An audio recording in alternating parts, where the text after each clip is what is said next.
घरी बसून काय करता? किती वेळा बायकोचे तोंड बघाल? रविवारी ही कामावर या. जर असं तुम्हाला तुमच्या मॅनेजरने किंवा तुमच्या कंपनीच्या सीईओने सांगितलं तर काय कराल? साहजिक आहे, आपल्यापैकी बरेच जण राजीनामा देतील.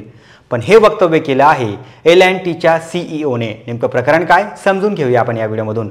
नमस्कार, मी सलमान शेख आणि आपण पाहताय एबीपी माझा. कर्मचाऱ्यांनी आठवड्यात 90 तास काम करायला हवं. स्पर्धेत टिकून राहण्यासाठीही रविवारीही ऑफिसमध्ये काम करायला पाहिजे, असे वक्तव्य केलं आहे L&Tचे सीईओ SN सुब्रमण्यम यांनी. कंपनीने कर्मचाऱ्यांना शनिवारी काम करण्यास का सांगितले आहे, असा प्रश्न सुब्रमण्यम यांना विचारण्यात आला. त्यावर त्यांनी वेगळेच उत्तर दिलं. ते म्हणाले की मी तुम्हाला रविवारी कामावर बोलू शकत नाही, याचा मला खेद होतो. तुम्हाला रविवारीही काम करण्यास भाग पाडता आले असते तर मला खूप आनंद झाला असता, कारण मी स्वतः रविवारी काम करतो. हे वक्तव्य केल्यानंतर सुब्रमण्यम यांच्यावर सोशल मीडियावर ही टीका होत आहे. या वक्तव्यावरून अभिनेत्री दीपिका पदुकोण हिने सुब्रमण्यम यांच्यावरती टीका केली आहे. उच्च पदस्थ व्यक्ती अशा प्रकारचे वक्तव्य करतात हे शॉकिंग आहे, असं दीपिका पदुकोण म्हणाली. तसेच सोशल मीडियावरतीही सुब्रमण्यम यांच्यावर वेगवेगळ्या स्वरूपात टीका करण्यात येत आहे. सुब्रमण्यम यांच्या वक्तव्याबाबत तुम्हाला काय वाटतं आम्हाला कमेंट करून नक्की कळवा आणि जास्तीत जास्त लोकांपर्यंत हा व्हिडिओ शेअर करा आणि पाहत रहा एबीपी माझा.